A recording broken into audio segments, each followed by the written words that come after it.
তো দর্শক আজকে 5 নভেম্বর 2025 দেখতে পাচ্ছেন আমাদের ঝোলা গুড়টা কিন্তু আজকে ফ্রেশ কেমিক্যাল মুক্ত একেবারে তৈরি করা হলো।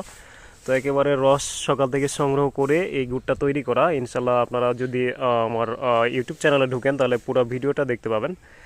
তো এখন যে অবস্থায় রয়েছে এটা কিন্তু দেখতে পাচ্ছেন মধুলালি হয়ে আছে। তো এটাই কিন্তু নামানোর পরে দানা করার চেষ্টা করব। যদি নামানোর পরে ডলা হয় তাহলে কিন্তু এটা দানা হয়ে যাবে। তো দানা গুড়টা আপনারা বেশি চাহিদা দেখান, যে কারণে আপনারা অবশ্যই যোগাযোগ করতে পারেন। আলহামদুলিল্লাহ আমার নিজেরও খেজুরের গাছ রয়েছে এবং পার্শ্ববর্তী ভাই সুলতান ভাই তার বাড়িতে সরাসরি আমি থেকে কিন্তু এই গুড়টা তৈরি করে নিই। তো দেখতে পাচ্ছেন এই গুড়টা কতটা সুন্দর এবং কতটা ফ্রেশ, এবং এটা যে খেতে এতটা সুস্বাদু হবে সেটা আপনারা রুটি বা পরাটা দিয়ে যদি খান, বা ছোট বাচ্চারা যদি এমনিতেই খায় তাহলে কিন্তু আসলে বুঝতে পারবে। তো গুড়ের ইয়েটা দেখতে পাচ্ছেন।